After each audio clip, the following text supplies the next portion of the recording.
ശമൂവേലിന്റെ പുസ്തകം 7-ാം അധ്യായം അതിലെ 19-ാം വാക്യം.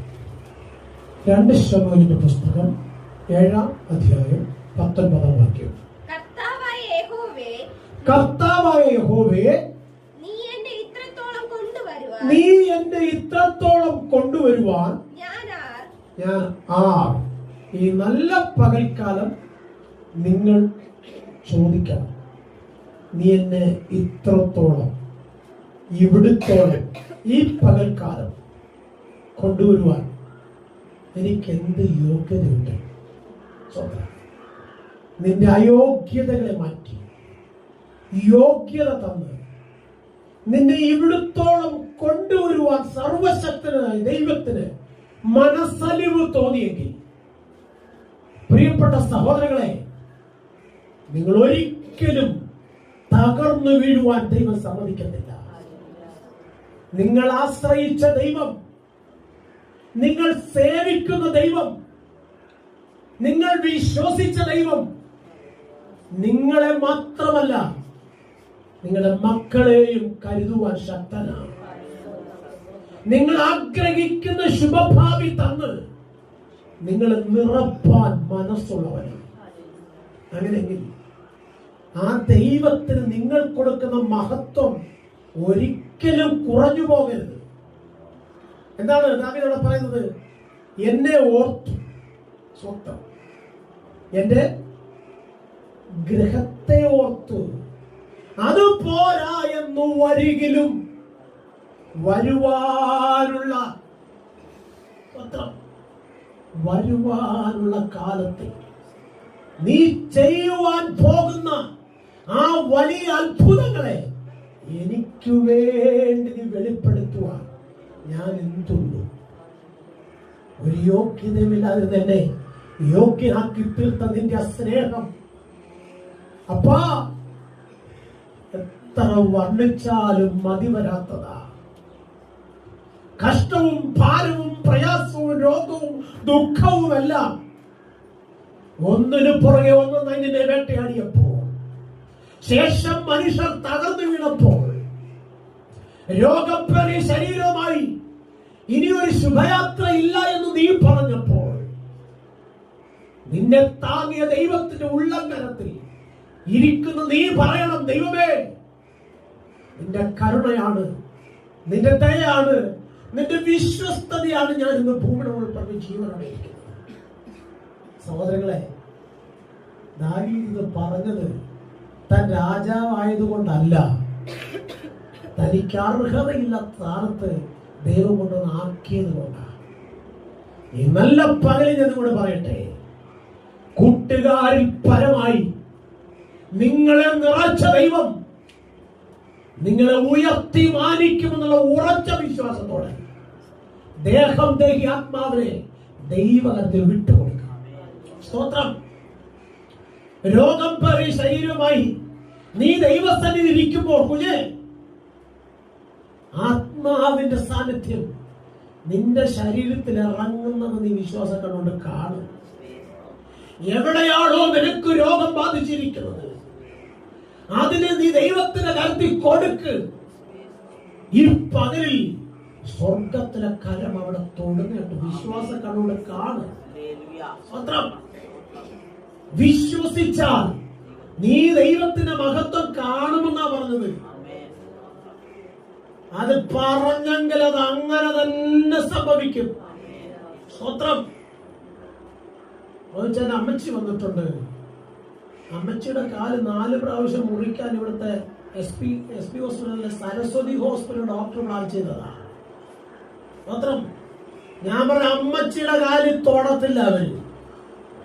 4 പ്രാവശ്യം മുറിക്കാൻ പ്ലാനിട്ടതാ. ഇന്ന് അമ്മച്ചി സന്തോഷത്തോടെ ആലയത്തിൽ വന്നു. സഹോദരങ്ങളെ, സർവശക്തനായ ദൈവമുണ്ടല്ലോ, വിശ്വസ്തന. ആ മാതാവിന്റെ കണ്ണുനീരും പ്രാർത്ഥനയുമാ ഇന്ന് പകലിൽ ഈ നമ്മുടെ കൊച്ചാലയത്തിനകത്ത് വരാൻ ദൈവം ഭാഗ്യപ്പെടുത്തേ. എല്ലാ മനുഷ്യരും മാറിപ്പോകും, എന്നാൽ നിന്റെ ദൈവമുണ്ടല്ലോ, നിന്റെ പ്രാർത്ഥന കേട്ടിട്ട് മുഖം തിരിച്ചു പോകത്തില്ല. നിന്റെ കണ്ണുനീര് കണ്ടിട്ട് നിന്നെ തള്ളിക്കളയത്തില്ല. ഞാൻ എന്തു ചെയ്തു തരണം ചോദിക്ക എന്ന കർത്താവ് പറയുന്നത്. അങ്ങനെയെങ്കിൽ ഇന്ന് പകൽക്കാലം നീ പറയണം, ഈ ശരീരം ഇങ്ങനെയല്ല വേണ്ടത്. തേജസ്സുള്ള, ആരോഗ്യമുള്ള, സന്തോഷമുള്ള ഒരു ശരീരമായി മാറണം. എന്റെ കൂട്ടാളി നിലവിളിച്ചുകൊണ്ട് നടക്കാൻ പാടില്ല. എനിക്ക് ലോകത്തോട് പറയണം, ഞാൻ സേവിക്കുന്നത് എന്റെ കൂട്ടാളിക്ക് സൗഖ്യം നൽകുന്നത്, ഞാൻ ആരാധിക്കുന്നത് എന്നെ ബലപ്പെടുത്തി എനിക്ക് പറയണം. കർത്താവേ, നിന്റെ മഹത്വം എന്ന് എടുത്തു കളയല്ലേ.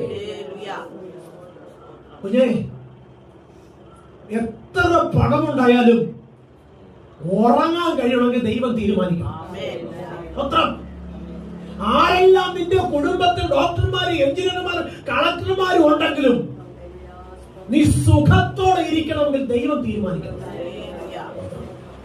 ആ ദൈവം നിന്നെ ഇവിടത്തോളം കൊണ്ടുവന്നെങ്കിൽ ഇന്ന് പകൽക്കാലം കണ്ണടക്കി നിന്റെ കൂട്ടാളിയെ ദൈവകരത്തിൽ ഏൽപ്പിച്ചു കൊടുക്കുക.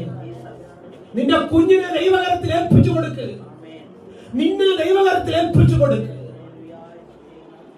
നാടി നരമ്പുകളെ ഉരുവാക്കിയ സർവശക്തൻ, അതിനൊരു കേട് വന്നാൽ അതിനകത്ത് തന്റെ പുണ്യ രക്തമൊഴിച്ച് ആ ഞരമ്പിനെ ബലപ്പെടുത്തി സന്തോഷത്തോടെ നിന്നെ ജയത്തോടെ അക്കരെ നാട്ടിലെത്തിക്കും വരെ നടത്താമെന്ന് പറഞ്ഞവൻ നിന്നെ നടത്തുക തന്നെ ചെയ്യും.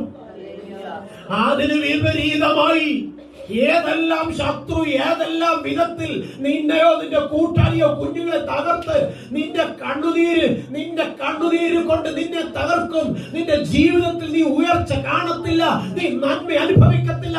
എല്ലാ കാലത്തും നീ കരഞ്ഞു വിളിച്ചുകൊണ്ട് തെക്കും വടക്കും നടക്കുകയുള്ളൂ എന്ന് പറയുന്ന ശത്രുവിനെ കണ്ടിട്ട് പരാജയപ്പെടല്ലേ, നിരാശപ്പെടരുത്.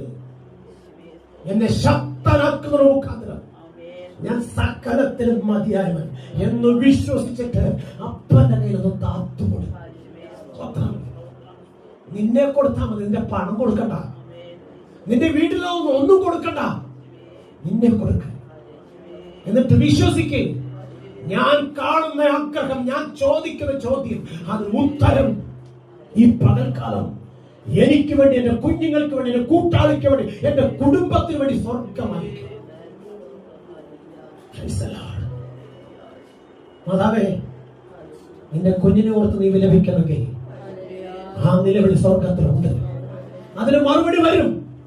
നിന്റെ കൂട്ടാളി ഓർത്ത് നീ കരയുന്നെങ്കിൽ അതിന് മറുപടി ഉണ്ട്, അത് വരും. നിന്റെ ശരീരാത്മതകളുടെ ബലഹീനത ഓർത്താണോ? നിന്റെ പോക്കറ്റ് കാലിയാണെന്ന് ഓർത്താണോ? നിന്റെ കുഞ്ഞിന്റെ നാളെ ഓർത്താണോ? ഇന്ന് വിശ്വസിക്കുക, നാളെ എന്റെ തലമുറയ്ക്ക് വേണ്ടി ദൈവം പ്രവർത്തിക്കാൻ പോകുന്നത് ഞാൻ അവിശ്വാസം കണ്ടുകൊണ്ട് കാണുകയാണ്. നീ എത്ര പ്രാർത്ഥിച്ചിട്ടും നിന്റെ കുഞ്ഞ് മടങ്ങി വരുന്നില്ലയോ? ഭാരപ്പെടണ്ട, ദൈവം മടക്കി വരുത്തും. സ്വന്തം നീ എത്ര പ്രാർത്ഥിച്ചിട്ടും നിന്റെ ജീവിതത്തിനകത്ത് ഒരു ഉയർച്ചയില്ലയോ? ദൈവം ഉയർത്തും. വിശ്വാസക്കാരോടെ ദൈവത്തേക്ക് നോക്കാം.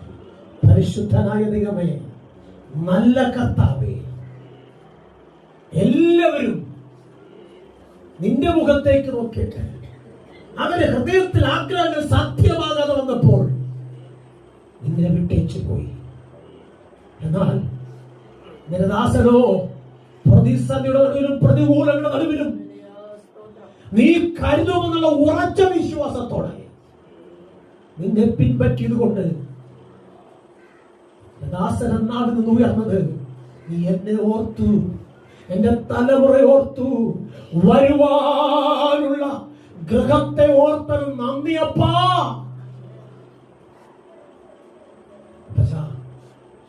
ഞങ്ങളുടെ കുഞ്ഞുങ്ങൾ ഒരിക്കലും ആരുടെയും മുമ്പിൽ തലവലിക്കാൻ വിടരുത്. ഞങ്ങളുടെ കുടുംബങ്ങളിൽ ഒരനർത്ഥം വന്ന് ലോകം നിന്ദിക്കുവാൻ അനുവദിക്കല്ലേ അപ്പച്ച. ഞങ്ങളുടെ സഹോദരങ്ങളുടെ ശരീരാത്മദേഹികളെ അങ്ങ് ബലപ്പെടുത്തുക. ഈ പകൽക്കാലം ശാരീരികമായി വേദന അനുഭവിക്കുന്നതിന്റെ കുഞ്ഞുങ്ങൾ ഇതിനകത്തുണ്ട്. ഇവിടെ നിന്ന് മടങ്ങുമ്പോൾ സൗഖ്യത്തോടെ സന്തോഷത്തോടെ തൊഴുത്തുന്ന പശുക്കിടാവിനെ പോലെ തുള്ളിച്ചാടി മടങ്ങേണ്ടതിന് സ്വർഗത്തിലെ അപ്പൻ അവിടുന്ന് കരം നീട്ടണം. കാൽവറി ക്രൂശിൽ ചൊരിഞ്ഞ പുണ്യാരക്തം ഞങ്ങളുടെ വീണ്ടെടുപ്പിന്റെ മറുവിലയെങ്കിൽ അത് ദേശത്ത് സാക്ഷ്യമായി ഉയരട്ടെ കർത്താവേ. ഈ പകൽക്കാലം ദേഹം ആത്മാവിനെ പൂർണ്ണമായി സമർപ്പിച്ചേ കർത്താവിന്റെ സ്ഥാനത്ത് നിങ്ങളുടെ മേൽ ഇറങ്ങുന്നത് ഞാൻ വിശ്വാസ കണ്ണുകൊണ്ട് കാണുന്നുണ്ട്. കർത്താവിന്റെ അത്ഭുത കരം നിങ്ങൾക്ക് വേണ്ടി ചലിക്കുന്നത് ഞാൻ വിശ്വാസ കണ്ണുകൊണ്ട് കാണുന്നുണ്ട്. നിന്റെ ഉദരത്തിനകത്ത രോഗം, നിന്റെ ഹൃദയത്തിനകത്ത ഭാരം, നിന്റെ സാമ്പത്തിക പ്രതിസന്ധി, നിന്റെ കൂട്ടായ ശാരീരിക ബലഹീനത, നിന്റെ തലമുറയുടെ ഭാവി, ഇതിനെതിരെ വെല്ലുവിളിച്ചുകൊണ്ട് പോരാടി നിന്ന് നിന്നെ ഒതുക്കുവാൻ, നിന്റെ വിശ്വാസത്തെ തകർക്കുവാൻ, നിന്റെ നന്മ ഇല്ലാതാക്കുവാൻ പോരാടി വരുന്ന സകല ശത്രുവിന്റെ തീയപ്പുകളും ഈ പകൽക്കാലം സ്വർഗത്തിൽ ഭൂമിക്ക് നാഥനായ യേശുവിന്റെ പുണ്യരക്തത്തിൽ ശാസിച്ചകറ്റുകയാണ്. കാൽവറി ക്രൂശിലെ പുണ്യരക്തത്തിൽ മുദ്രയിടും. നിർജീവ അവസ്ഥയ്ക്ക് ജീവൻ നൽകിയ ദൈവത്തിന്റെ കരം ഈ പകൽക്കാലം കടന്നു വന്ന മക്കളുടെ മേലോട് ചലിച്ചിരിക്കാൻ സ്തോത്രം. സൗഖ്യത്തോടെ നിന്റെ മക്കൾ മടങ്ങട്ടെ, സന്തോഷത്തോടെ മടങ്ങട്ടെ, സൈന്യങ്ങളുമായി ഹോമിക്ക് മഹത്വം കൊടുത്തുകൊണ്ട് മടങ്ങട്ടെ. ഒരിക്കലും ഞങ്ങൾ ക്ഷീണിതരാവരുത്.